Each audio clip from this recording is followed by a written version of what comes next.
नमस्कार. कावेरी किचनमध्ये आज मी बनवणार आहे खारी शंकरपाळी.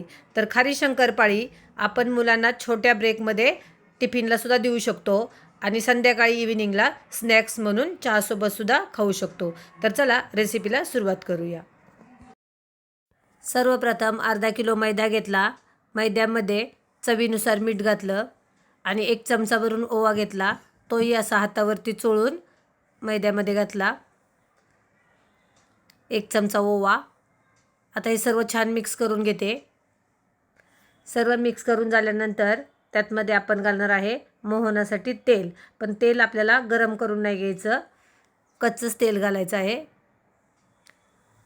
आता तेलही मैद्याला पूर्ण चोळून घेते. आणि तेलाचं प्रमाण आपल्याला कसं ओळखायचं, तर मैद्याला पूर्णपणे तेल चोळून झाल्यानंतर त्याच्याशी मूठ बांधून घ्यायची. मूठ बांधली तर समजायचं की आपलं तेलाचं प्रमाण एकदम परफेक्ट आहे. तर हे बघा, एकदम परफेक्ट प्रमाण तेलाचं झालेलं आहे.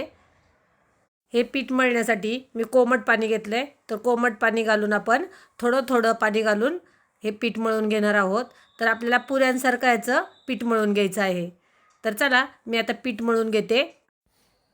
तर हे बघा, छान असं पीठ मळून झालेलं आहे. तर आता 15 मिनिटासाठी झाकून ठेवते. 15 मिनटं झालेले आहेत. तर चला खारी शंकरपाळी बनवायला सुरुवात करूयात. त्यासाठी चपातीसारखा एक पिठाचा गोळा घेतला आणि मोठी अशी चपाती लाटून घेतली. जास्त जाड नाही, पातळ नाही, एकसारखी चपाती लाटून घेतली. आता चपाती लाटून झाल्यानंतर एक काटा चम्मच घेतला आणि काटा चमच्याने वरती दाखवल्याप्रमाणे बघा असं पूर्ण चपातीला आपण काटा चम्मचने छोटे छोटे छेद करून घेणार आहोत. असे केल्याने शंकरपाळी तेलात टाकल्यानंतर फुगत नाही. तर चला आता सर्व शंकरपाळ्या कट करून घेऊयात. तर मी सर्व शंकरपाळ्या कट करून घेतलेल्या आहेत. एकसारख्या आकाराच्या 2-2 इंचावरती लाईन मारून कट करून घेतल्या. कढई घेतली आणि तेल गरम करायला ठेवलं. तर तेल आपल्याला जास्त गरम नाही करायचं, मीडियम गॅसवरती तेल गरम करायचं आहे. आणि मीडियम गॅसवरतीच आपल्याला मंद आचेवरती हलवत खालीवर करत आपल्याला या शंकरपाळ्या एकसारख्या रंगावरती तळून घ्यायच्या आहेत. तर हे बघा, किती छान अशा शंकरपाळ्या तळून झालेल्या आहेत. रंगही एकसारखा आलेला आहे आणि एकदम खस्ता करारी झालेल्या आहेत. ह्या खारी शंकरपाळी एकदम खारीसारख्याच लागतात. खूप खुसखुशीत खस्ता होतात ह्या शंकरपाळ्या.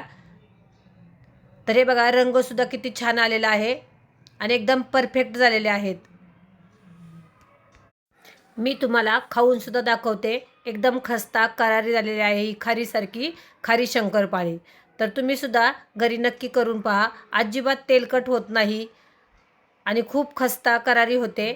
तर अशी शंकरपाळी ही तुम्हाला छोट्या ब्रेकमध्ये मुलांना टिफिनसाठी द्यायलासुद्धा होऊ शकते आणि इव्हिनिंग स्नॅक्स म्हणून आपण टी टाईमलासुद्धा खाऊ शकतो. तर रेसिपी आवडली असेल तर कावेरीज किचनला लाईक करा, शेअर करा आणि सबस्क्राईब करायला विसरू नका. व्हिडिओ पाहिल्याबद्दल धन्यवाद.